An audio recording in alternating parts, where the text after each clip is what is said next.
Well, it's Kurdistan, and that's one of my favorite places on the planet. So, Mr. David, how did exactly your story start? And I got an invitation from the Prime Minister by fax to them and help them rebuild their new country. What was the unique thing that said, I need to come, meet these Kurds? Everyone I've met as if I were family. I mean, and I know that's fairly typical in many cultures, but the Kurdish people have got this down to a science. Do you believe that everyone has the potential to be a leader? 98% of them don't want to be a leader. They'd like to be given more opportunity to grow, learn, and improve. What's one or two principles that no matter what culture, what type of people you tell this to, they all agree with alike? Amen to that. Consistently authentic. Yourself first, be the good role model for the people around you. Be true to your heart. Discover what that means, and be authentic and genuine within your sphere of influence, within your world. Don't try, you can't change it all. It's a win-win philosophy, not a win-lose philosophy. If you're a win-win person, you want to achieve something by helping other people. We have an old Kurdish saying, I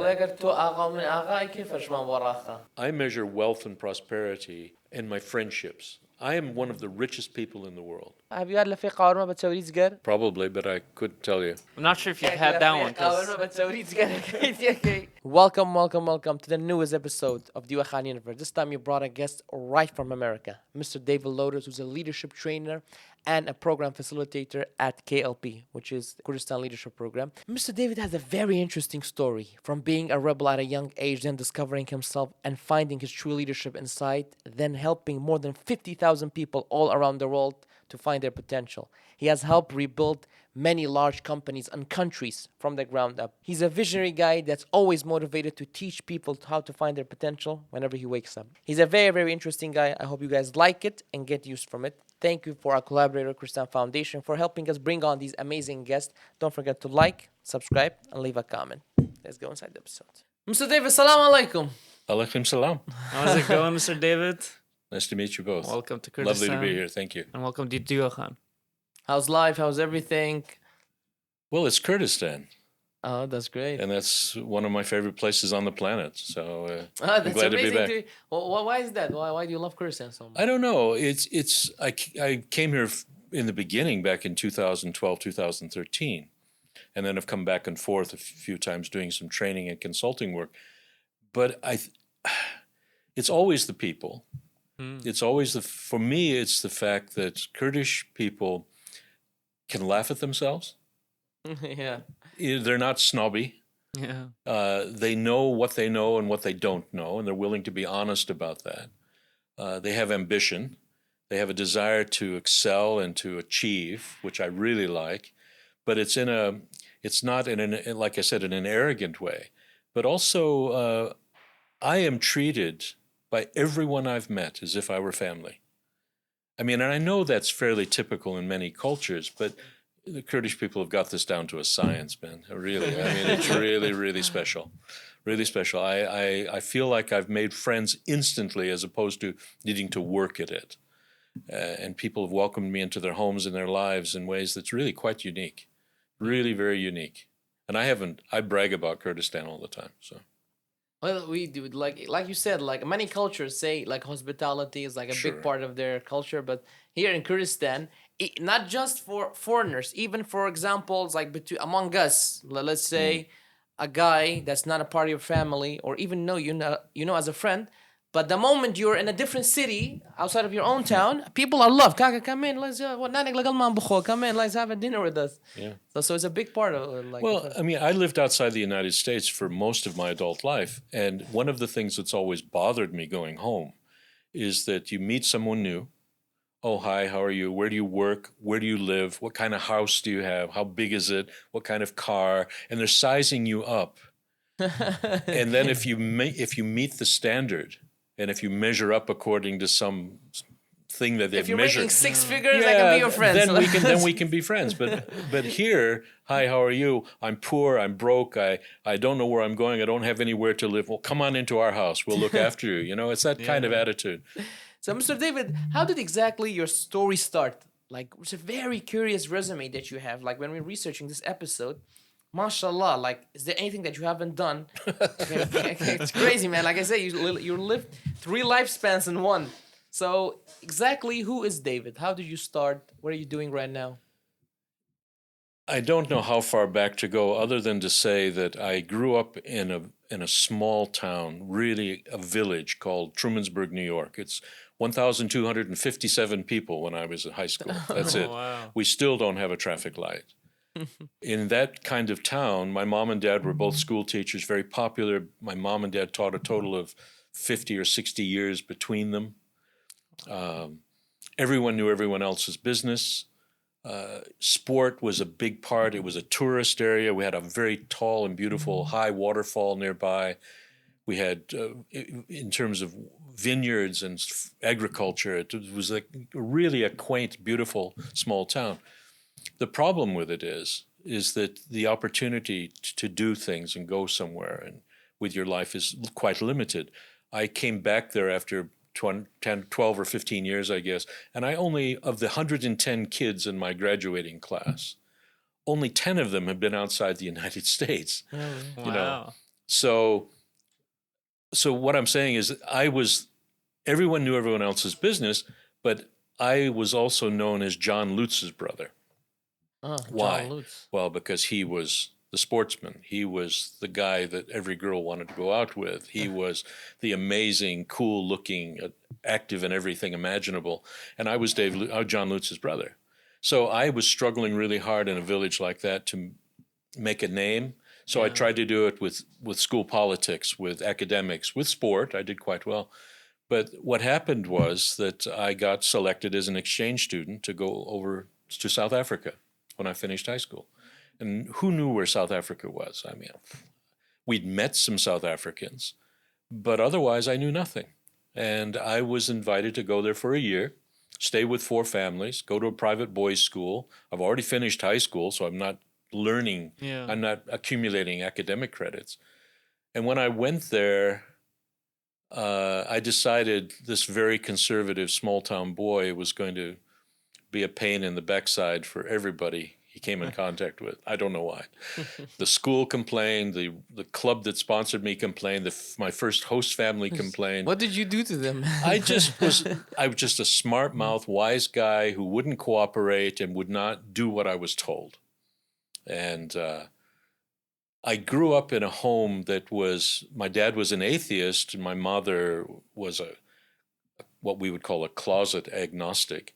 I'd never been to church. I'd never been to Sunday school. I'd never read the Bible. So I don't want to get into a religious discussion here, but my host father came to me, basically, I found out later, he was going to say to me, if you don't clean up your act, you're gone. And it was the first time the club had ever considered sending someone home. Wow. And so that I only found that out later. But he came to me and said, we're going to send you to a camp, a boys' camp for a week.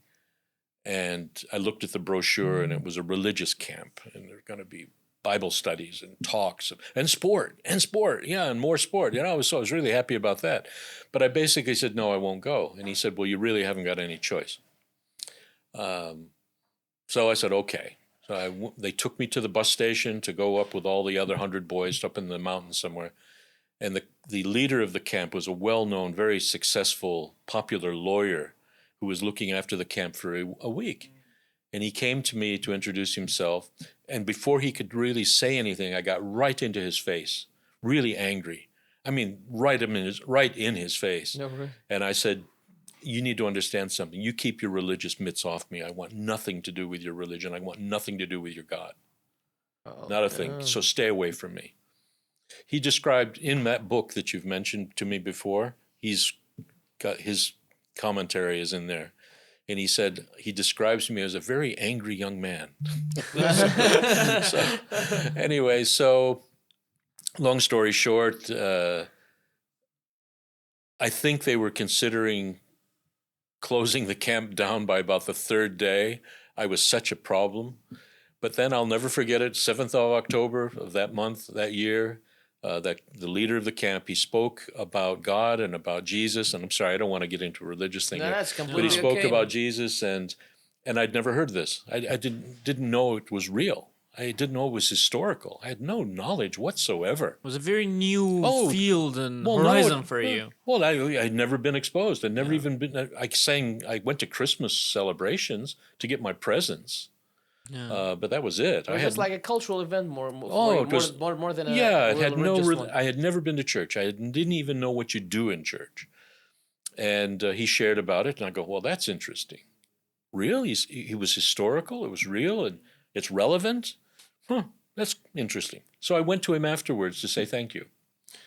And what happened is quite funny. He writes about this as well. And he said, I grabbed him by the lapels of his jacket and I shook him violently.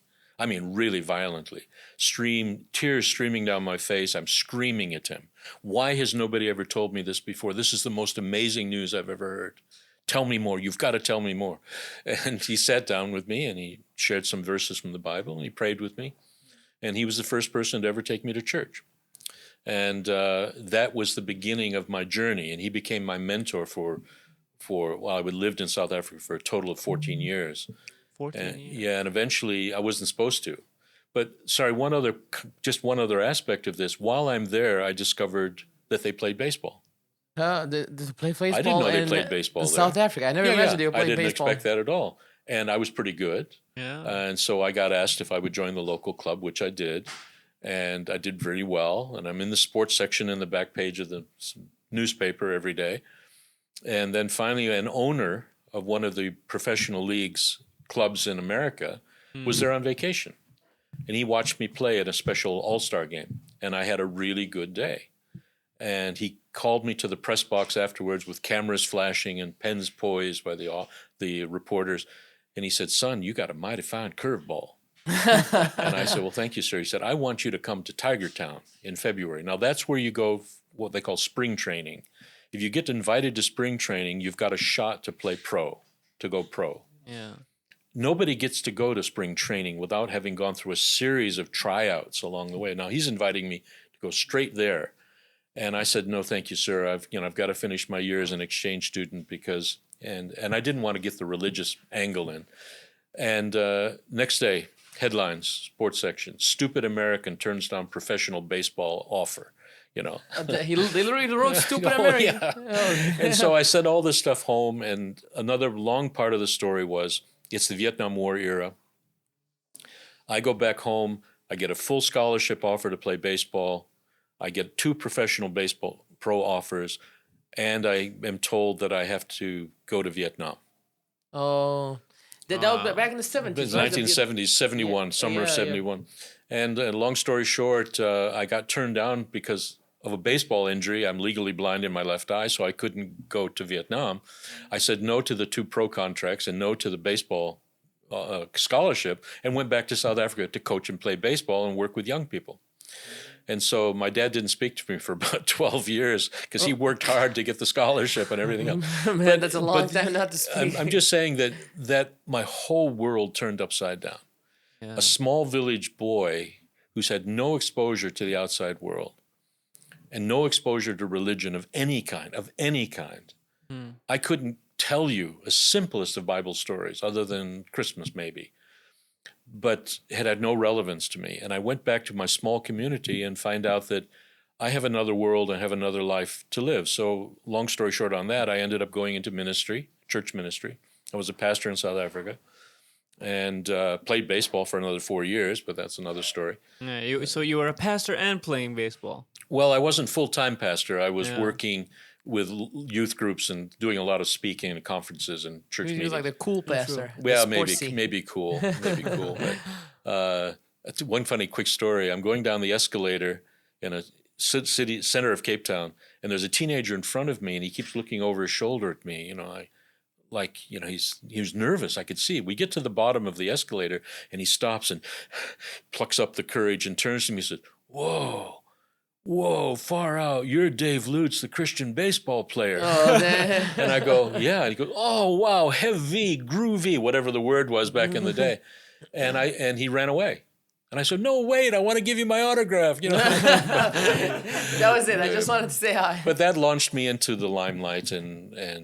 But then I transitioned out of that. So Dave Lutes, if you're asking me a question, who's Dave Lutes? I've suddenly realized I had purpose, meaning, direction, focus, which I never had before. How long were you initially supposed to be in that exchange program? 1 year. 1 year. 4 families, 1 year. And it turned out to be 14 years of your life. Oh, yeah. Wow. So how did the transition happen from a Christian pastor to a global leadership? Well, I have to, hand on heart, be honest, totally honest. I'm not a good institutional church guy. I tend to rock the boat because we talked about those days, I'm not someone who will swallow and follow. Just tell me something, I have to believe it, therefore do it. Well, I'd question everything. I don't accept stuff easily. And that kind of produced a path for me, which was one of constantly challenging, constantly pushing, where the status quo was not enough, even the church status quo. So I decided when I left South Africa and I was returning back to the U.S. because of some family issues, my old mentor, one of the other mentors in South Africa, said, he's in England now, come to England, and we need you in a church there, and I know what you're like, and you'll like it. So we moved back to England, and I went there to go back into ministry. And it didn't work out, not my fault. But then suddenly I'm find myself working with unemployed people through the church, trying to help them transition out of they've lost their jobs, and now we've got to get them back into the real world. And I'm counseling and coaching and training and doing all that kind of stuff, and I'm loving it. I'm like a pig in mud, man. I was so loving the idea of helping people discover direction and purpose. But the other problem is if I'm not going to be in the church world, I've got to have a philosophy that I can embrace. If I'm going to train people, if I'm going to coach people, help leaders, I better have something worth telling.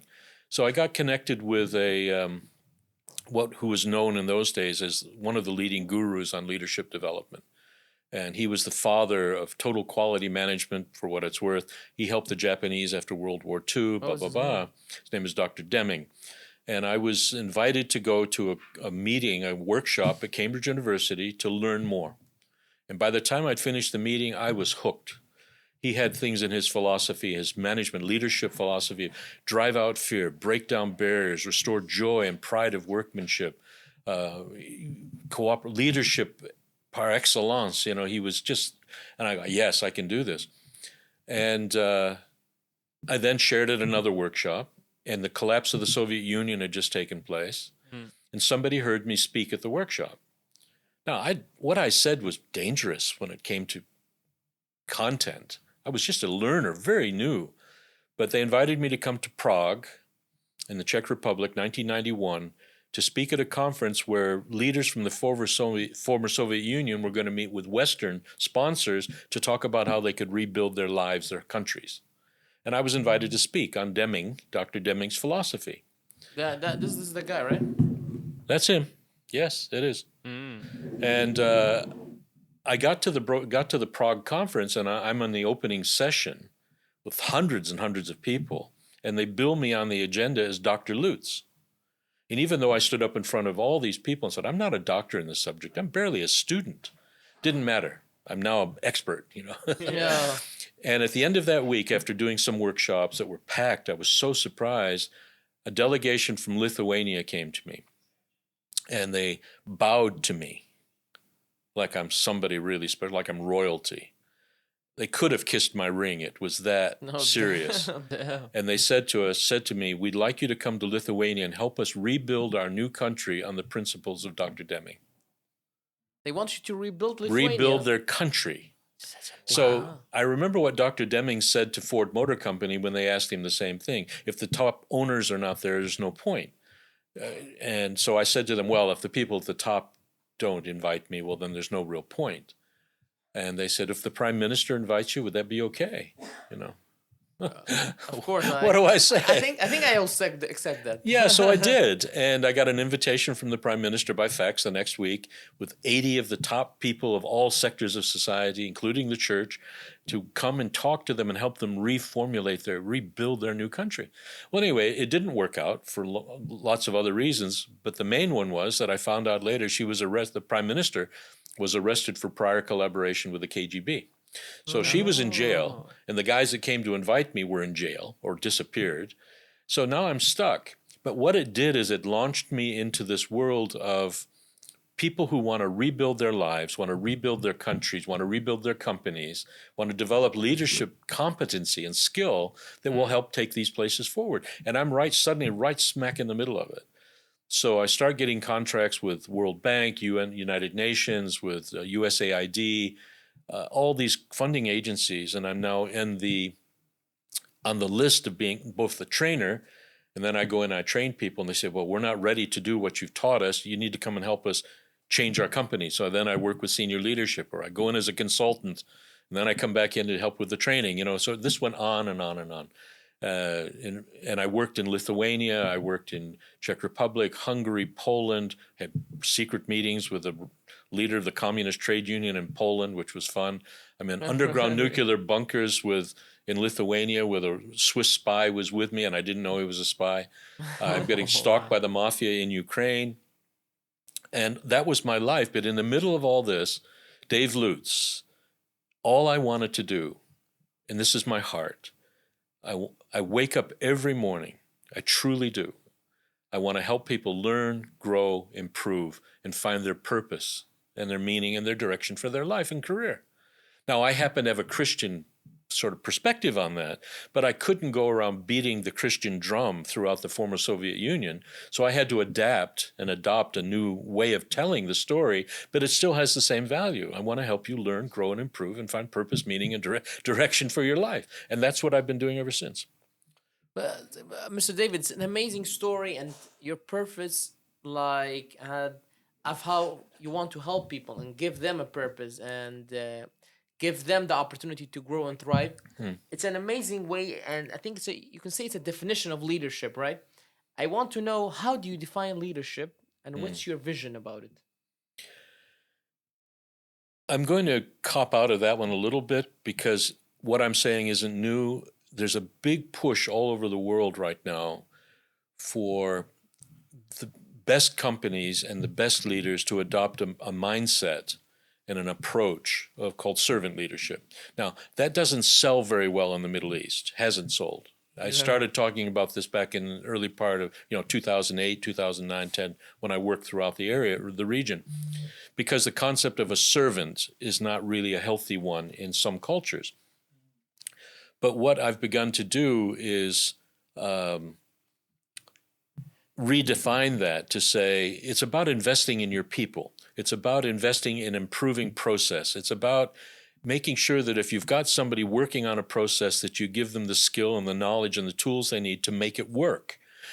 Why would I do that? Well, because if the processes work and you achieve your business objectives and you're supporting your people while you do it, it's not only a right and good thing to do, to care, to coach, to mentor, to give good feedback, to communicate well with your people. It's not only right and good, it's actually smart business. And the companies that are thriving in the world now have adopted various models and versions of servant leadership. So for me, it's about investing in people and finding out what makes people tick. And as a leader, I need to know where I stand. And I work a lot with companies. I've done it a lot here in Kurdistan this past couple of months, where we look at the whole concept of what do you believe about people as a leader? Do you believe people got basically a good heart? Do you believe they want to do better? Do you think they want to grow and improve? Or do you think they're capable of change? What do you believe? If you believe people are basically selfish and incapable of doing anything unless they're commanded and controlled and told what to do, well, then you've got a problem. So, but if you're going to adopt a version of that says, I believe that people have got latent ability and skill, real potential that can be unlocked and can be developed and used. And it not only will it be good for your business, but it'll be good for them. And those people will stay longer. They'll work harder. They will love to be in that kind of environment, that kind of soil to grow in. So change your mindset. It's not about command and control. It's about empowerment. And investing in people and servant leadership models is what I talk about. And it's really catching on. Well, what is exactly servant leadership?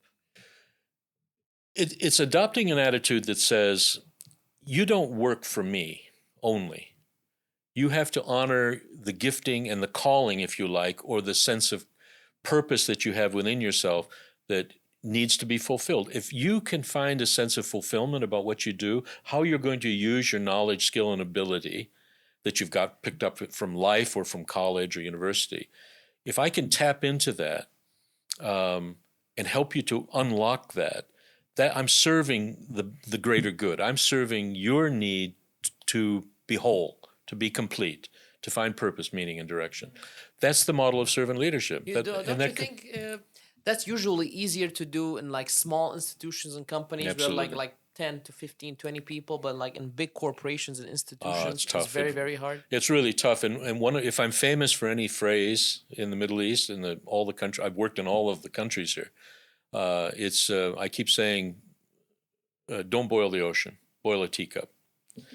And what do you mean? Well, you can't change the whole culture. The organization has a culture. It got this way because it got this way. It's nothing. No. It's not. And so what's within your sphere of influence, Mr. Manager, Mr. Leader, Mr. Department Head or Director? Who reports to you? If you've got 6 people, start with 2. Start with being different. The way you set goals, the way you give feedback, the way you delegate, the way you allow them and support them in their training and development path and their career path. Start with a handful. Don't try to change everything. And let the momentum build with a network of people who think and act and behave and lead like that. But the bigger corporations really struggle. At the same time, while a group of middle and upper managers in a bigger organization might try to do that, if top management have got a command and control mindset and we only care about making a profit, not about making that profit through our people, well, then you got a problem. And top leadership doesn't think the same way, you come unstuck at some point. So you believe in the top-down approach. So like you start with the higher management, then they're kind of like a leader. People look up to them. We're like, okay. Now it slowly influences down the tree and affects the whole company. Well, yeah, but that's the theory. Would love that to work all the time. I'll tell you one very quick example. I was in the UK working with a 16,000 population organization, a public sector and private sector combination called a Quango back in the day. And Dr. Deming wasn't available, and they couldn't afford him anyway. So they heard that I was doing stuff like this, so I got to go in. There were 9 leaders, chief executive and 8 vice presidents or senior directors. And I was sharing with them about how they could do the top-down thing. And I went away with them for the whole weekend, and we talked, and I got them to write down their new set of values. What do you truly believe about people? What do you want your culture to feel and look like? You got 16,000 people that are looking to you for guidance and leadership. What are your new values? Just talk to me about value. Anyway, at the end of the weekend, they finally came up with a list. We want to show you this, Mr. Dave. Let me show you the new values. Number 1, we believe in this organization that you should be and will be loved and accepted unconditionally. I go, what? What? And the next one was, you can fall flat on your face and make mistakes, but we will pick you up and dust you off, and you will still be loved and accepted unconditionally. That's like your mom. And I'm going, guys, no, don't do this.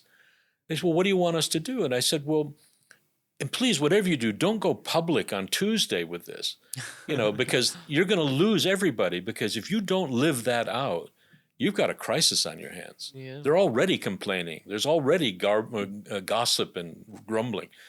And I said, well, what should we do? And I said, you, Mr. Vice President, you take 2 of your people, and for the next 6 months, you live out and practice these new values with them and translate that into daily work activity. And for the people that report to them, help them to do just 1 or 2 people, see how it goes, and learn from it.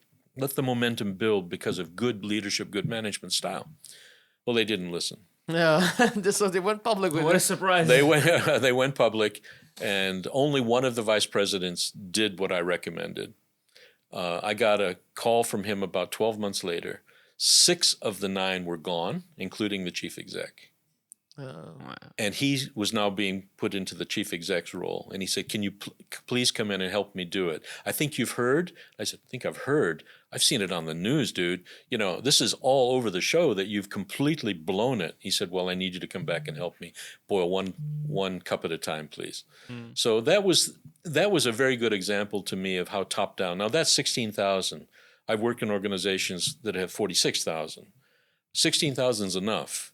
They happen to be in one region. I've worked with companies where they've got 7 countries, they've got 25,000. And therefore, we have to make sure the values are understood in the given culture. It changes culture to culture. You can't name the companies that you worked with, right?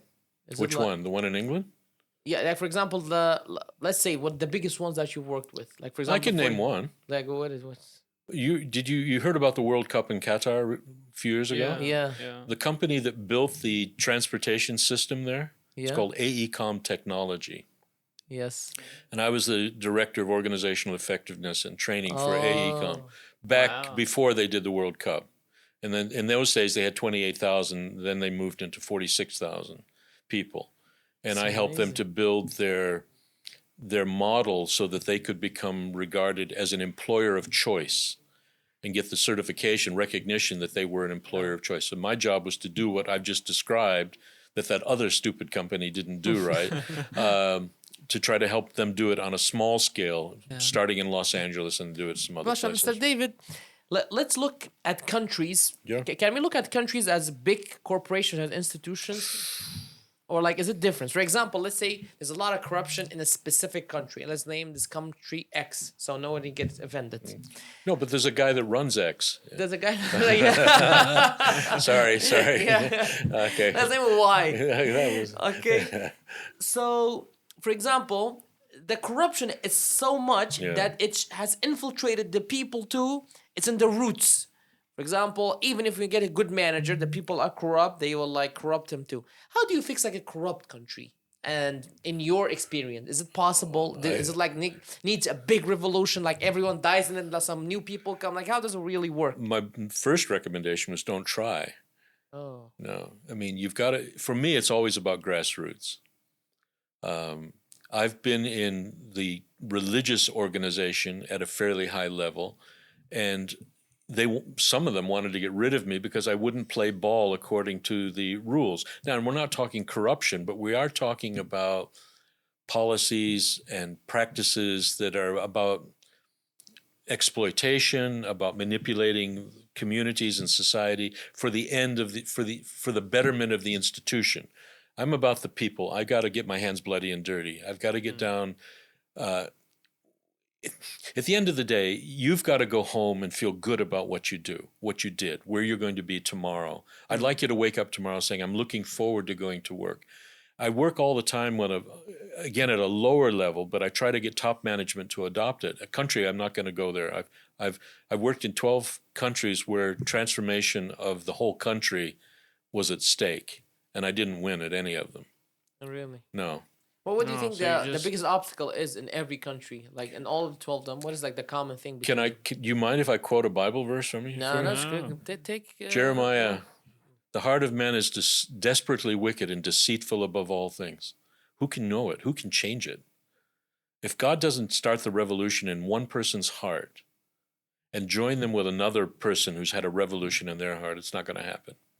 So I'm talking about a moral, ethical, spiritual revolution that needs to take place that creates a groundswell of change.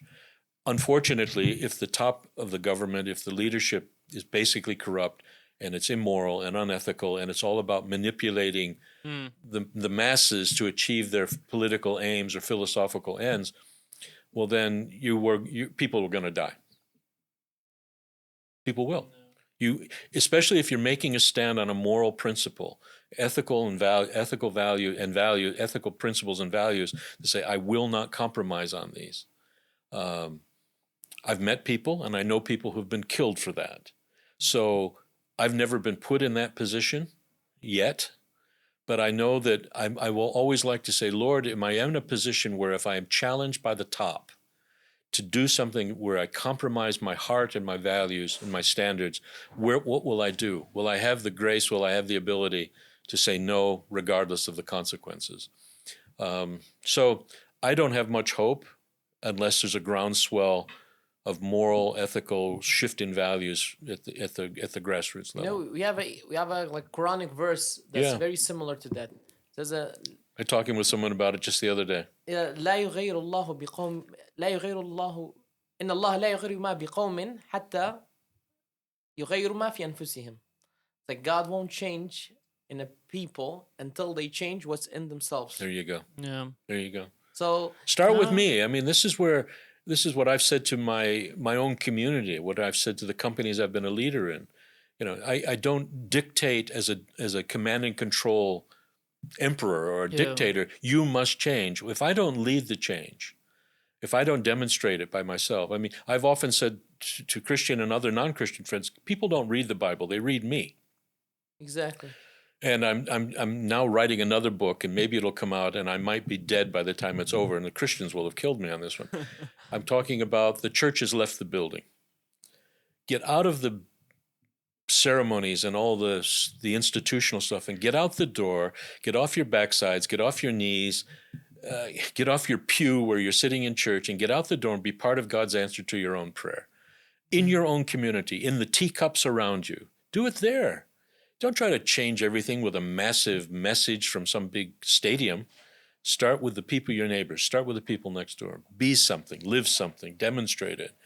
Be part of the answer in your own world. And it doesn't take much. It doesn't take much. So you believe in this center, value of yourself first, be the good role model for the people around you, then they come. They'll be affected by it. They'll be influenced by it. Then you can work on them as well. I theoretically, yes. Yeah. Yeah, that's what I support. Which one do you think is more effective? Usually, we talk about this a lot. There's always this discussion where is it the people first or the government? Which one should change first? Like sometimes you get into a dilemma. You're like, okay, even if the government does this, what if the government is not? Another question comes like, who's the government? Yeah. Well, you know, and if you look at the American Constitution, it's supposed, for example, the U.S., it's American of the people, for the people, by the people. They are there because we put them there. And if they're not right, if they're corrupt, or if they've got a crazy set of values and priorities, it's our fault. Yeah. You know, so I've got to take responsibility for who's in power in the government sense. Now, I don't know how to boil the smaller oceans in that. I only know how to be, I hope, be something different in the world that I live in. Be an example here. Make a difference in my immediate world, within my sphere of influence. And I try to help managers and leaders do that. Start small. Just start with one or two. Be consistent. Be consistently authentic. That's my message. Yeah. But governments have trouble with that because everybody's doing a dance. You can't trust or believe almost anything that somebody says from a government platform. Sure. Do you believe that everyone has the potential to be a leader? No. You don't believe that everyone's born with it? No. We always have this discussion with people. I say no, but people say no. Everyone can do it too. You can. What do you think believe in holds them yourself. back from being? Well, I don't. You know, sorry, I don't want to get into the technical details, but there is a thing called a 9-box grid, which is used by companies to look at the collection of people within the organization, and they use it for succession planning purposes. Well, let's identify the high potential people within the organization who have the future to be the great leaders of of the company. So you've got in your bottom left-hand corner, you've got those that really should be given an alternative career path, bye-bye. And you've got up the top right-hand corner, you've got the high potentials, the high flyers who are going to make a difference, not only in the corporate world or the business world, but in their communities or wherever, because they naturally have that inclination and style and skill. In the middle, however, and that top group, by the way, represents no more than 5% of the corporation or the company. In the middle, however, you've got the 45 to 50% of the people that come to work day in, day out, work hard, do their job, do what they're asked, maybe a bit more, have got both the potential and the performance level that demonstrates solid and reliable. I've talked with hundreds of those people. 98% of them don't want to be a leader. They'd like to be given more opportunity to grow, learn, and improve, try some new projects, be stretched a bit, but they don't have an aspiration or a desire to lead people. And that's okay.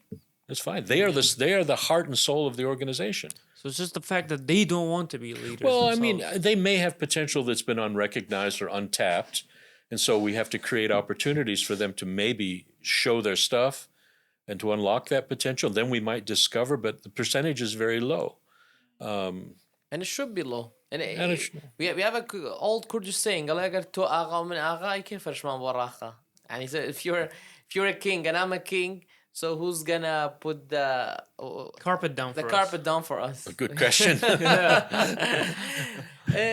Mr. David, do you think it has, like, for example, the problem with some of the people and leaders and in general is that they don't have the inherent responsibility of what they're representing?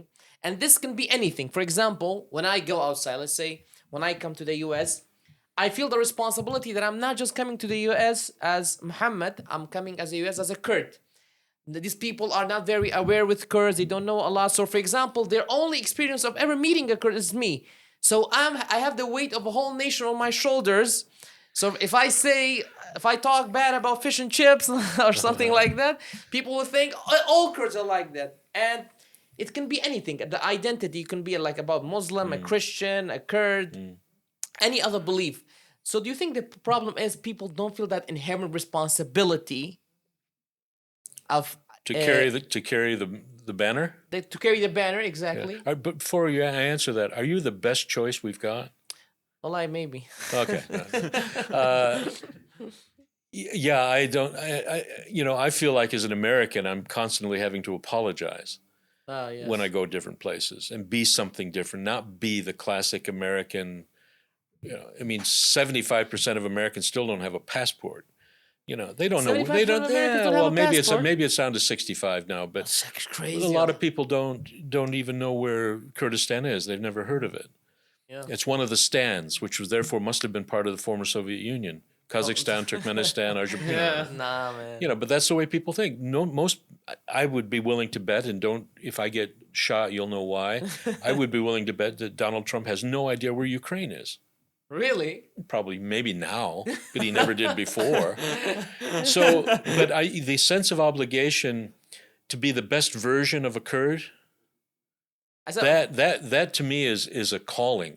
That's not just it's a sense of obligation, but it's also a calling in terms of being true to your culture, true to your values, true to the things that make Kurdistan special, Kurdish people special. And you don't have to give those up to go to when you go to another place. You might have to tweak it and vary it a little bit in order to find one of the best things that I've discovered as an American and as a Brit, I got a British passport too, is that I've learned to adjust when I go to a different culture. And I'm willing to compromise on some of the things, like I don't have to have a Big Mac from McDonald's. I did have to have a mushroom burger while I was here, though. But I'm willing to give up the things that I think are important and special in order to come closer to the people I'm with. And the beauty of Kurdish people is that they, come on in. It's wonderful. But I carry, these days as an American, I carry the load of someone who has to apologize as opposed to someone who has something valuable to offer the world. So for example, when you're here, do you feel responsible for other Americans or you only feel responsible for David? No, I feel responsible for other Americans. Exactly. For example, I believe one of the best versions of myself was when I was in the US for a month back in 2023. Because in that month, I was so careful of everything that I said and everything that I did. I went on an exchange program there. I knew most of the people, most of the university students, we went to 4 states like Washington, West Virginia, Arkansas, New York. Probably is going to be their only interaction with me. And I want them to give the best picture about Kurds as possible. Like how to talk, like what to say, how I move, my body language, my beliefs, everything. Because I felt that responsibility. I felt that burden. But unfortunately, I can't say the same for some of my colleagues there. Like some people, they just wanted to have fun. They didn't care. They was like some of them were rude. They said some offensive things because he was only he thought about it like he's only there once. Nobody gonna see him again, and he's out. I think that's the problem with some of the companies and the leadership and most of the employees there. Most people look at the companies as just a waiting stop for like 6 months, a year, then to the next one. Don't feel like that burden towards it. Yeah. I'll always remember when I went back to my village after being away for some years, And we went back to the same bowling alley where we had always bowled and ate pizza and drank beer. And the same friends were around the table. And, okay, let's go around the table. What have you been up to? And one guy would say, well, I got a new gun. I got a new van. I got a new dog. Or I went down to New York, And the other guy's got a new boat, And I go, that's great. And they say, well, Dave, you travel. We know you've been around, but where were you recently? And I go, nah, don't worry, guys. Forget about it. No. We really want to know. Where were you recently? I said, well, you never heard of it. Don't worry. Okay. No, tell us. Okay. Azerbaijan. Azerbaijan, okay. That's in Louisiana, isn't it? No, that's in Wisconsin. No, close, So it's on planet Earth, yeah. It's close enough. Do you have any stories of like someone that you've trained that has truly transformed, like 180, and you just couldn't believe that you did this? Maybe Donald Trump. Yeah, right.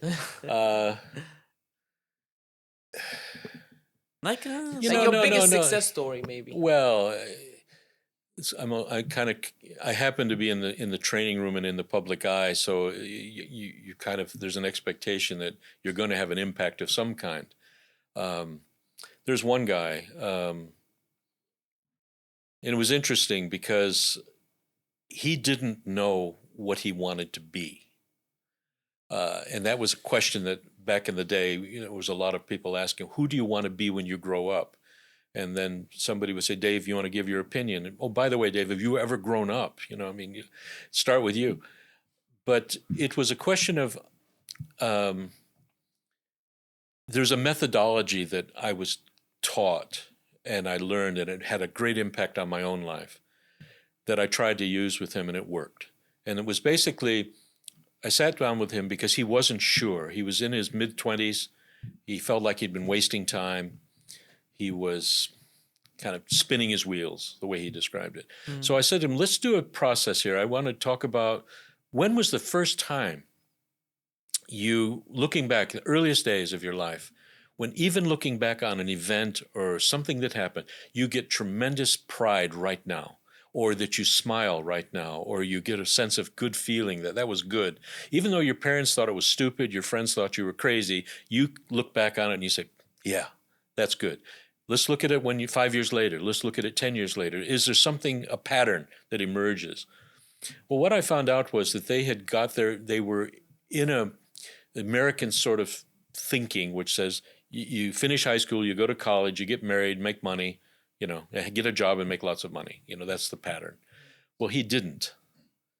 And he broke the rule in the sense that he didn't make lots of money. And now he's doing a job because his father pushed him into an academic path that he didn't really like. But yet in his quiet time or his private life, he's sort of dabbling in some other things that when I ask him these questions, he goes, yeah, that's what I would really like to do. So I was able to sort of reposition him to look at his part-time life as part of the journey, not the destination, but he had to turn it into a journey rather than a destination. When you grow up, someday you can do this. No, let's start now. Tomorrow, let's boil 1 teacup of that journey along the way, and let's do one at a. So, long story short, I can't say he discovered himself. I can't say that he, changed the world. He changed his world. And now he's regarded as one of the leading authorities on the particular subject that he's expert in. And he's regarded as the person you go to get the answers. He's the guy. He's the guy. But if you asked him, and I'm very proud of this, if you asked him, how did it happen? Well, he'll mention Mr. David. He might mention me, yeah. So that's kind of cool. That's great. Yeah. So, Mr. David, what did specifically drew you to Kurdistan? Like, what was the unique thing that said, I need to come meet these Kurds and give them... No, I didn't want to meet the Kurds. No. I had been working with, at the time, the world's biggest engineering, procurement, and construction company in the world, in the oil and gas sector, in the United Arab Emirates. And they lost a major contract. which meant my department was going to be folded. And while I had something to do, it wasn't going to be nearly as much fun. So they came to me and asked if I would please leave, but not leave forever, actually set up my own company there and continue doing what I was doing as a subcontract for the next 2 years. So I didn't really stop, I just continued. But in the middle of all that, I became aware of, there's a company in Sharjah in the United Arab Emirates called Crescent Petroleum. And then there's Dana Gas, their partner here in Erbil. And they approached me because they were putting in a new system. They wanted some consulting and help and training on that. And so I thought, well, let me try it and see what happens. Well, I ended up saying no to the other company. I ended up moving to Kurdistan to work for Dana Gas. Yeah. Wow, so that was your first steps towards first time. It was like every other American. It was the oil that brought you. Yeah. I know what I know about gas and oil is dangerous. You guys really love your oil, huh? Yeah. So I'm living out in Cormorf, working 12 hours a day, 7 days a week, 6 weeks on and 3 weeks off, and that was my introduction to Kurdistan. Wow. So tell us about the KLP program, Mr. David. Now, so you were doing the Dana Gas thing, but I think right now the main thing you're doing is you're training in the KLP program, right? Yeah, and it was timely because way back in the day, I had come up with a concept, and I shared it with the government in those days about creating a standard of excellence for leaders, even ultimately resulting in an institute, a leadership institute that would welcome diaspora Kurds who were coming back, who wanting to rebuild their country and so on. And that dream of high-level leadership developments, quality in training standards and excellence in the business world led by Kurds, that was something I'd seen back in 2012, 2013. And I wrote about it. But then that kind of idea died for all kinds of reasons, not including almost wars and things like COVID. But then I heard about the KLP program. I'm not even sure how it actually happened.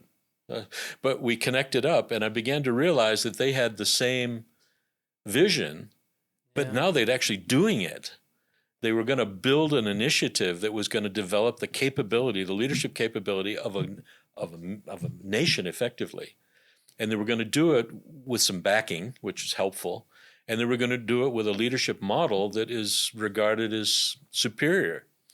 And I get a chance to then come in and work with a group of identified leaders, high potential leaders, to help grow them and develop them and get them their vision sort of lit, and just to be part of helping develop the future of the country. What does it stand for, KLP? Kurdistan Leadership Program. And I think it's part Was of... that a test? Gotcha. So what does this like? Is it the program of another thing? Like, is there higher institutions behind it? Well, there will be ultimately. The goal is to get an accreditation behind a lot of the programs and to get recognition for the fact that this is not only good for the country, but it's high quality academically and in terms of applied learning on the job. That's going to be I hope would be the big focus. I believe it would be. It's not just learn it in your head, but apply it on the job in your life. And that's the goal and motivation behind it. So there will be recognition from accreditation bodies in various parts of the world as the programs develop and as it becomes established. But the backing is there, and this is good. So let's say I want to participate in the KLP. Is there is it like an application form? How does this happen? Me and Kagaji, we think we have the leadership capabilities to be a part of it. Like, how does it go? How's the process of it? There's a WASTA application. Oh, that's amazing. No, I'm joking. I'm joking. Call me up. We know some people. Call me up. Offer me some money. I'll get you a spot. That's still to be determined how that's going to work. But yes, that's what's planned, is that right now we're doing the pilot program within the mothership or the mother organization.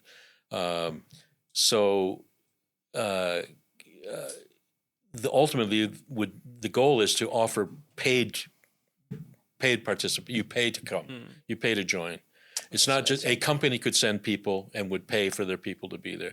You can join a public program ultimately, and you'd have to pay. Let's say I'm a poor guy that has $50 in his bank account and I want to join. Is it possible? I don't know. I know a guy who's leading the KLP program. He might be able to help you out. Oh, that's nice. That's good. I like Why So you running this program like No, I'm not. I'm just facilitating facilitating the group, program. yeah. What unique leadership qualities have you observed in the Kurdish people? All of the participants are Kurds, right? Right Yes, now? yes. So what unique leadership qualities have you observed in like the Kurdish people? They definitely do not swallow and follow. They challenged almost everything I said to them until I told them to be quiet and just listen to me. You know, I could share a new concept on delegation or a new concept on empowerment or on emotional intelligence or servant leadership. And they're going, no, we're not going, we don't buy that. Give us an example, show us how it works. And then they would talk amongst themselves to come up with a best case scenario or a worst case scenario. No, that will never fly here. We're not ready for that. But, you know, it's on the cards. We certainly want to go down that path. So they will not just believe everything I say. Never, not at all.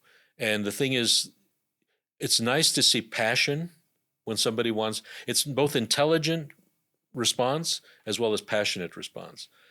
Sorry, that I don't buy, and here's why. They're not sheep. Not sheep, not at all, not at all. And that's what I've loved about them is that they're honest, they're transparent. I've worked on the authenticity thing because they were kind of trying to make sure that, you know, they were leaders in the class, but now we're all just friends. And we've broken down the barriers to where we can be honest about our weaknesses, about the things that we dream for, about how we want to apply this. And again, if you asked any of them, I think they would tell you, what's the one thing that you'll remember? They'll say, don't boil the ocean. Don't boil the ocean. Boil a couple of teacups. Let's start small within my area and sphere of influence. Let's start there. That's very nice. And that's a tribute to the servant leadership model. Mr. David, let's say I come to you and I want to be a leader. What are some things you will tell me? Like, how will you begin? Like, hello, Mr. David, I want to be a leader. Why do you want to be a leader? That's painful. That's good. That's how you'll start. I mean, it's lonely at the top. Leaders are at the top. Most often. Well, you could say I want to He's an make introvert. great influence. Is he? He's an introvert. Yeah, he wants to be lonely at the top. Well, have you tell me about your experience of leading a problem-solving discussion or solved a problem for somebody else or planned something that other people had to do. Have you ever done something like that? I would want to know about your personal, private track record, not necessarily in business, but about the things that give you a buzz and push your buttons, to mix the metaphor, in your normal life. I'll tell you one thing, just a quick analogy for that. I've finished now almost 2 months here. Well, 6 weeks or more. I'm tired. It's been hard work. And I'm going to travel a long way on Friday night to go back home. It'll happen again. I know it will happen again. After I've come back from a long stint or a contract like this, my family at some point within the next 2 or 3 days will say, Dad, please go away more often. And I'll go, okay, thanks. This is a conversation we used to have. Thanks a lot. That's encouraging. No, you don't understand. We see you're tired, but we also see you're happy. You did something that gave you a buzz, that made you feel good about what you were doing. And we like this guy. So they'll say, what did you do? And I'll tell them part of the story, and they'll say, oh, no. Is there a moral to this story? Because we don't want to hear the moral. We just want to hear the story. Okay. But the point is that I would want to find out from you, where are those moments in your life and time where if your family said to you, we like this guy, what was it about the moment in time or the event or the experience that really resonates with your heart and your sense of purpose, your sense of meaning, that you're doing something of value?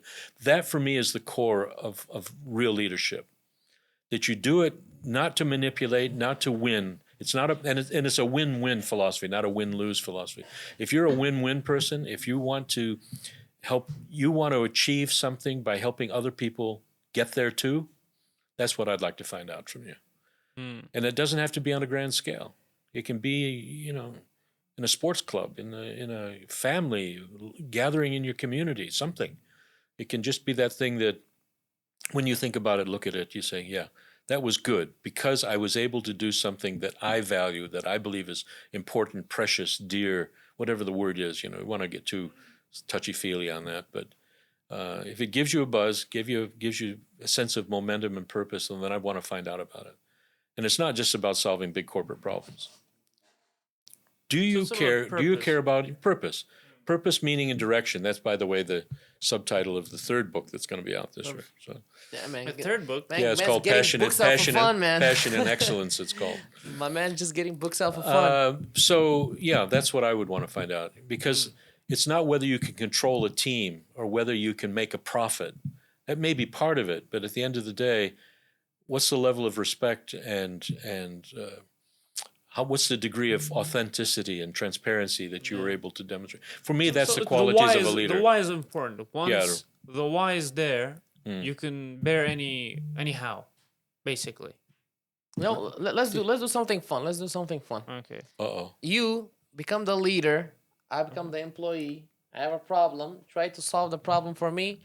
And Mr. Dave is gonna be like the judge. Like, is that a good Are test? you partners or is he your boss? We're partners. Oh, well, I can't do that one. Okay. What were you thinking of? No, I was going to tell him to get a new boss. But we'll demonstrate. We'll pretend. We'll demonstrate it. Okay. Do you have a problem? Kagajit, I'm very tired of this work, man. Like, you guys, I feel like you guys are overworking me, and I'm not getting paid enough, and I need a raise. You need a like, raise. $2,000 monthly is definitely not what I'm worth. Okay, what do you think you've contributed more to the company? I'm basically than doing before, basically doing everything, man. I come up with the ideas. I talk with the team. I supervision like the shootings. I say what's good or not, and the views. Like, I've grown this channel to 156,000 followers. We're getting millions of views, kill right and left. I think, isn't that enough? Okay, I want to understand. Do you only do this job only for the payment, or you find a No, self of course, man. Like, what is? Are you right now? I'm trying to hear you out. Are you doubting my loyalty for this? Like, I'm offended right now. Of course, I haven't done for the job. Like, what is this? Okay. Do you think I'm just a hungry capitalist? Do you think I'm Elon Musk or something? I don't know. We're kind of you're asking for too much. You didn't even ask. You don't even know how much I asked for. You're more than welcome to leave if you don't like this company.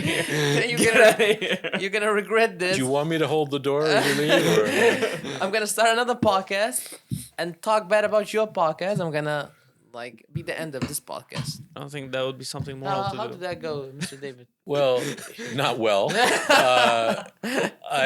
One thing that I've heard this type of conversation many, many times, and one of the things that,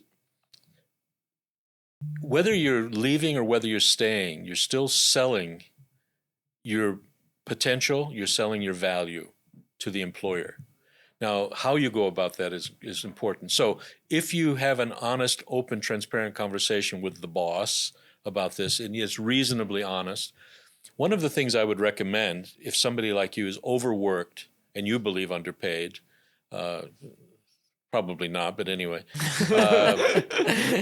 I would say, well, I would like you to consider me duplicating myself through others.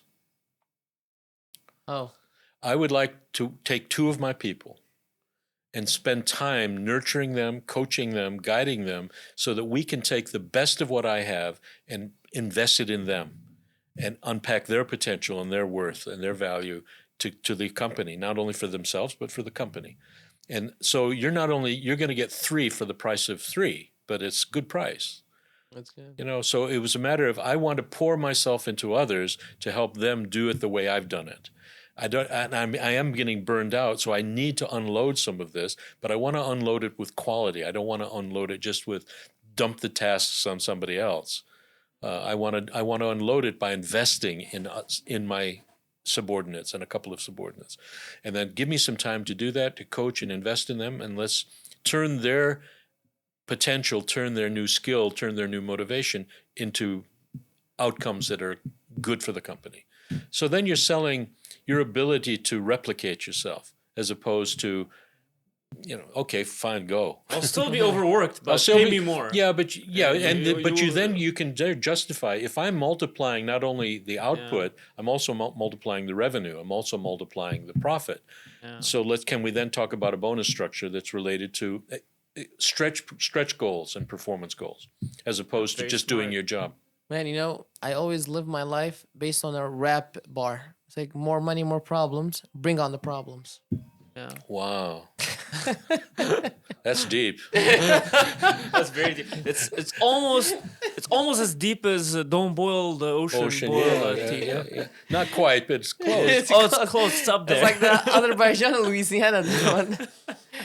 Mr. David, with over 85,000 trainees under your belt, what's the universal leadership principles you have found that works across all cultures? Like, what's one or two principles that no matter what culture, what type of people, what ethnicity, what religion you tell this to, they all agree with, all right, that's true. Amen to that. Consistently authentic. Be yourself. Be yourself. But the problem is that many of us we've drifted into actor mode, where we fake it. We have a fake it problem. Fake it till you make it. Fake it till you earn it. Fake it till you win it. I'm saying, if we can somehow understand that, how do I solve problems? How do I prefer to be communicated with? How do I go about building my vision for the next day, even simple things? What is it about me that it's an emotional intelligence issue, which has become the hot topic around the world these days, but it's basically know yourself and know your people and build trust by being authentic consistently. That's, for me, it works everywhere. Now, the thing is, in some cultures, what that means, I've worked in some, I'm not going to name the country, but I know that their idea of authentic means winning at all costs. And that's not my philosophy. It's not my values. But they said, if I can demonstrate that, win, make sure I've done it well and I've won, well, then I have value. Well, I'm trying to say that with the people that support, work for you, report to you, being authentic consistently and build trust, well, then someday you can be a dictator, a command and control. Tomorrow you can be a coach. The next day you can be their mother, or the next day. But if you've got trust, then you can be all of those things because you're being consistent and you've built trust. So authenticity consistently is my message everywhere. You're not with the fake it till you make it mindset? No. Not to any extent? Well, you have no choice in some cultures, in some in some companies. So why do you think like it's been promoted so much, especially in Hollywood and movies? Because I've been hearing that since because we measure prosperity in dollar terms. I measure wealth and prosperity in what I've invested in people and my friendships. I am one of the richest people in the world just because I've got friends in 43 countries. And I've had a chance to invest in their lives and get to know them as people. And my wife would like to say, well, can we see some money? It would be nice. Our son's getting married next year. Let's help him out, and so he can leave, and we can. You're paying for his marriage? No, he's paying for it. I'm not going to pay for it. But anyway, so I don't remember the question now. Like why do you think fake it? Oh, fake it till you make. Yeah, because we have an artificial, or I think a strange understanding of success and prosperity and wealth are all measured for me in the wrong way. If I'm going to leave a legacy, if that matters, I want it to be that I help to invest in someone's life and make them find purpose, meaning, and direction for their life. I mean, now I'm not saying I'm right. I'm just saying that's where I'm coming from. Yeah. You say, like, maybe the fake it till you make it mindset just kind of puts a bandage on the wound and doesn't fix the wound itself, which is the one that you talked about, which comes which is the inner change that you make, that you don't need to fake it anymore. Wow. Yes. Correct. Yeah, and the values that your parents, and if we go back to the U.S. for a moment, I mean, the values that you're raised with is not about do unto others as you would have them do unto you. It's take from whatever others take as much as you can because you haven't got much time, and unfortunately that's not something that I can endorse. And when we got shareholders and stakeholders dictating the profit margin and what the stock market wants and whether we're going to get a big return on our investment, I get that. I'd like to have money in my pension fund so that I can have a good retirement. Yeah. You want to buy a boat? Well, no, I don't want to buy a boat. No. Really? No. What about a nice classic car? A van. You seem like a classic car guy. We had this conversation earlier today. Yeah, maybe. I don't have a chance to drive my car. I'm never home. Okay, there's this question that I believe you've ran into, like this situation a lot in your life. How do you teach these people leadership values while keeping it professional? Because, for example, if someone who's a leader is not moral, you can't make him a good leader without changing his morals a little bit, without teaching him kind of a lesson, making him understand that you need to be a good person first, an authentic person first, not deceptive, then become a good leader. I backdoor that by looking at things that he or she understands with regard, for example, this is going to sound a bit technical, process optimization. Now, every organization has a million processes that have a beginning point and an end point, and there's steps along the way. And if something breaks down along the way, either the person who's controlling it or the resources or the timing or the funding affects the process, well, then we can't achieve the objective that process has been designed to achieve. Well, what I help leaders do who I don't believe have the sort of the moral fiber compass. I said, well, let's maximize the process. Let's make sure it produces an outcome that really is going to equal success. And by the way, it's going to make you look good too. But the only way that you can improve the process is if he or she takes the time to work with the people who are in control of the process. He has to find out whether Dr. Deming would say it, 96% of all problems with all process can only be fixed by direct intervention of management. Don't blame the worker. Don't reset the goal to put pressure on them. Don't even offer to reward them if they will achieve the goal. Fix the process. And if you fix the process, everybody wins. And the way you do that is to spend time with your people, to coach your people, to see that they're trained, to make sure they have what they need to do their job. Now, that makes good business sense. And if you sell that in the right way to somebody who's out to make money only and who doesn't care about people, well, then you've actually got a selling point that eventually they might discover there's a better way. So you kind of package what you want to teach them with what they want. Yeah. Sounds a bit like manipulation, doesn't it? Yes. Yes, I do manipulate them to do this. As Gen Z, we call it gaslighting. There you go. Mr. David, let's say you have a healing hand. Like you put your hand on anything and any wound, it becomes immediately healed. Yeah. And you're in Kurdistan. What do you think the wounds are that needs your healing hand for us to improve as a nation and thrive as a community? Well, don't give me a difficult question. Miriam is like, you're here for that.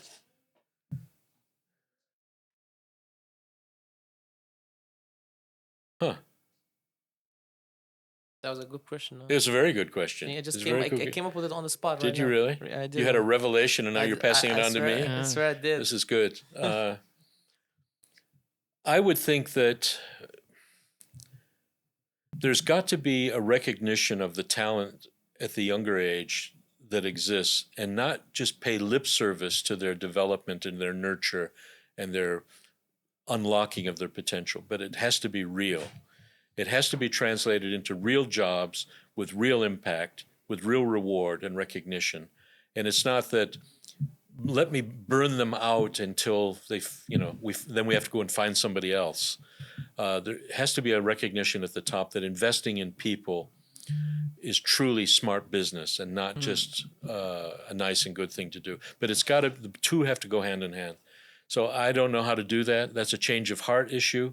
That's a change of values issue. And I just think unlocking the potential of the younger generation, but giving them a true shot at success with the right kind of success. I've dodged that one. I don't want to answer that question. But how do you break cycles? Like, for example, the grandfather is like has a corrupt and primitive mindset. It goes to the dad. The dad like continues this. It gives it to his like kid. The son or girl has the same thing. He grows up or she grows up. They marry. How like where does the breakage in the cycle happen? Like, okay, my dad is a corrupt guy. Now I want to be better. Like, how? How do you get the self-actualization? I do counseling on Thursdays. If you'd like to come and see me, he's Man, obviously I want got the issues. truth, man. I want the truth. I want the truth, man. I want the truth. He's to come asking out. for a friend. He's asking- I'm asking just for a friend, man. well, I think you might know that friend too. it only takes one Only takes to one. make a stand. When my dad grew up during the Great Depression. He went to World War II. He learned to be a carpenter, and then eventually decided at age 35 to go to college and learn to study to become a math teacher. By the time he was done, after commuting 90 miles a day for 4 years, eventually he wrote the first book on computer calculus for the state of New York, having never done math in his life, Oh, wow. except a little bit of algebra in high school. Child of the Great Depression. He would like to remind us that he had to ice skate to school once. It was so bad, they were so poor. He only did it once, but he wanted to make sure. But he was an atheist, but he was a proud guy and a dedicated father and a good citizen. I come along, and he wants me then to follow in his footsteps in terms of my academic path and so on. And I chose to go a different way, and it upset him. Bothered him immensely. When I decided to take that journey in 1971, 72, in terms of ministry and in terms of working with Christian stuff, it wasn't until 1985 that he finally picked up the phone and called me and said, I respect you for what you're doing. Took that long. He could not get over the fact that here's somebody who suffered all his young life and had to fight to make it, and now I've decided to go down a different path, which he perceived to be an easy path. I'm not saying I changed him, and I'm not saying that I turned my family around or that I made such a huge difference, but I know I needed to make that stand. To break a cycle of pessimism, maybe, break a cycle of negativity, break a cycle of limited vision, I think is more accurate. But I'm not saying it's easy to do. But it's got to start with me. I mean, I don't want to get into the religion thing again, but start with me, God. I mean, start with me. Let me boil one teacup today, and let me make a difference. But that's the only way I could. It's going to be painful no matter what you do, family or corporate. To make a stand, to stand alone, to go against the stream. There needs to be sacrifice. There's going to be a sacrifice, and it's painful. It's going to, yeah.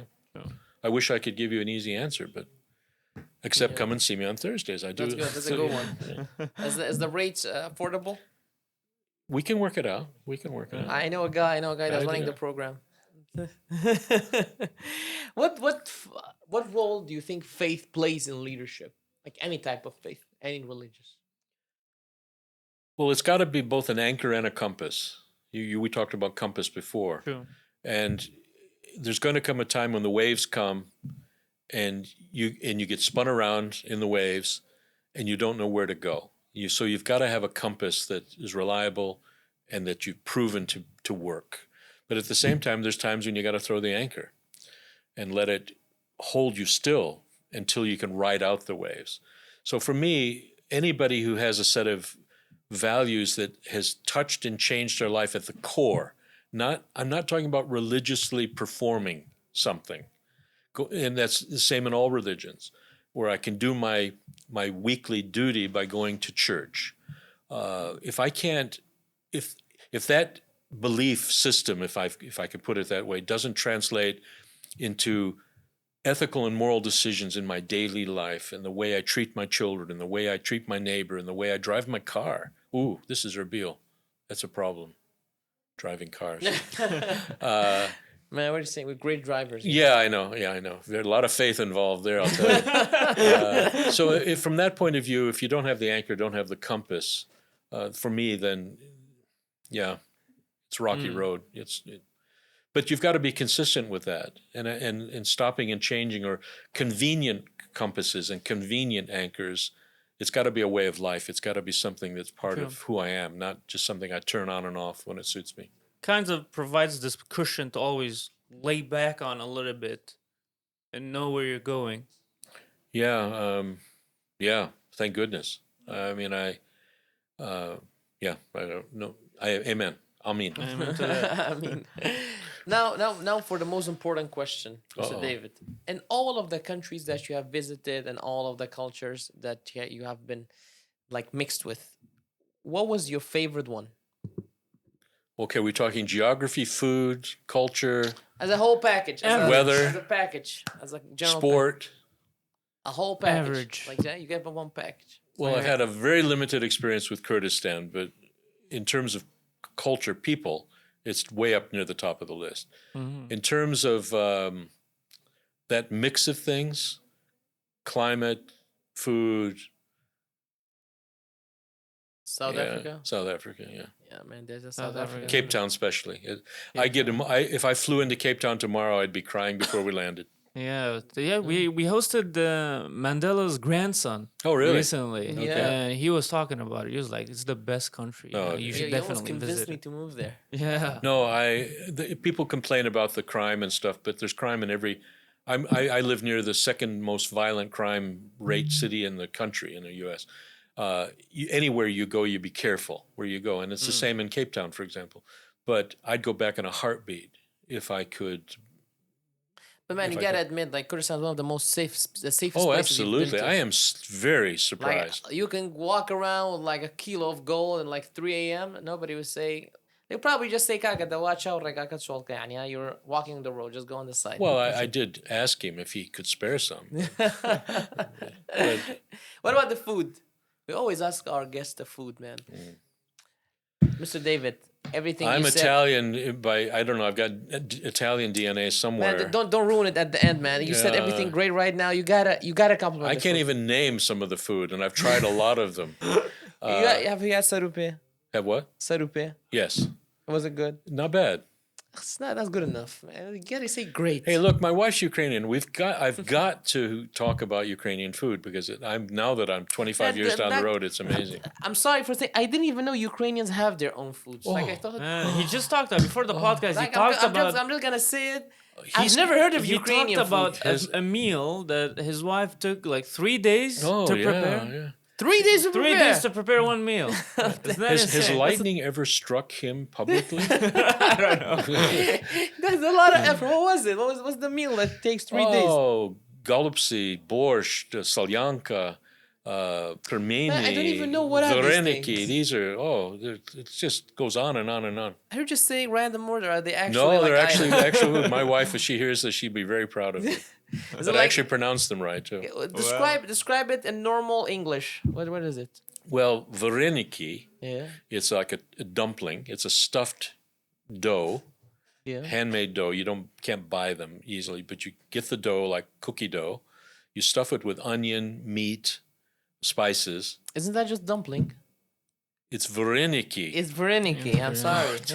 I'm so sorry. No culture. And then you fry it up with in this culture it wouldn't work with bacon and onions. We have beef bacon. It's like a contradiction, but anyway. It's like the Walmart version of There you go. bacon. And then borscht, of course, there's a lot of pork in that, but that's Man, cabbage and beets and onion. Have you had Kurdish qal? Yes, What do you think of that? good. Again, not good enough. You have to say Good. amazing, fantastic. Okay. I need to be PR trained. Have you Yeah. had have you had qaz? Said what? Qaz? It's like duck. That's duck. Like our duck. Duck? Duck, Yeah. yeah. No. See? Have you ever It's eaten duck. ducks? Oh yeah, Oh, yeah. I love duck. that's pretty nice. Yeah. Well, what else has you tried, siblings? I don't know. Dolma. I bet you've tried No, dolma. I've tried dolma. Right? Yes, I think. It's he what probably do you- doesn't like it. What do you think of that one? I don't know what is it made of. Let me. It's where there's like rice inside and it's wrapped. It's like a mixture. vegetables wrapped in like wrapped vegetables. In a leaf, in a cabbage leaf, Yeah. or sort of a grape leaf. cabbage leaf. Yeah, I had that the other day. It was very good. Yeah. That's Yeah. good. It's very good. That's good. Very good is good. Very Yeah. good is good. Yeah. Hey, have you had لفي قارورة بتسوي لي سجر؟ Probably, but I couldn't tell you. Man, you're I- missing out, man. I'm not sure if you ياك had that one. لفي قارورة 'cause بتسوي لي سجر. Okay. Hey, have you had that? لفي سجر it's like liver. No, Man, I'm gonna take you to Iskan one day. You're here for a while, right? I'm leaving tomorrow evening. we gotta go tonight. you gotta go tonight ASAP. Man, I gotta get that lefay sgir is good. Like it's greasy. That's selling it. Yeah. You see, I'm really and the looking oil, forward to that. and you know, you haven't heard the good part. The oil hasn't been changed in like 3-4 days. It's like burnt Oh oil. wow, I couldn't wait. I'm It's- sorry, it's man. I'm fasting. I'm hungry. It's perfect for gut health. Okay. It trains your immune system to be better. It's great for cancer too. Mr. David, it was an absolute pleasure having you. Wallah, you were My very, pleasure indeed. Like I learned a lot from you. You're very fun, mashallah. I mean, if we go on like your resume, we need like a 6-hour podcast. I don't think the average retention span is that much, mashallah. Like it's too much. We're very excited for the KLP program, Yeah. and inshallah will all go great. And your book too. Where can people order your book? Go to Amazon. Amazon. Yeah. It's on Yeah, Amazon. it's called what? Goofs and Guidance. Guidance, goofs, and grace. Guidance, Goofs and Grace. Yeah, amazing That's a title. nice, yeah. Goof means basically when I was a young guy, I messed up. Is it? What's the book about? It's, Is it it's like my spiritual journey. Man, Okay. you're still a young guy. What is this? Oh, seriously, Yeah, you bless see? him. See, this is a servant leadership right now. Yeah, I love it. Yeah, you're old enough to be my grandson. We're gonna put all your social medias in description if people wanted to stay Okay. in touch or contact with you. And do you have any final words for our audience? Be true to your heart. Discover what that means. And be authentic and genuine within your sphere of influence, within your world. Don't try. You can't change it all. Start small. That's it. Great. Amazing. Yeah. Thank Simple, you so straight to much. the point. Thank you guys very much for watching the podcast. You can leave any comments that you want. We will put it both of our eyes. If you have, don't forget to like, subscribe, and thank you very, very much. Look, you see, Mr. David mentioned servant leadership again. It's about investing in your people. And what do our sponsors do right now, Mr. David? They're investing in us. That's why we're doing this. Yeah, that's very similar. You see? Yeah. Thank you very much for Best Bid, Christian Foundation, our collaborator, of course, Fabuella, Amazing Brunch, and of course, Toyota, the best car in the world. And goodbye. Peace.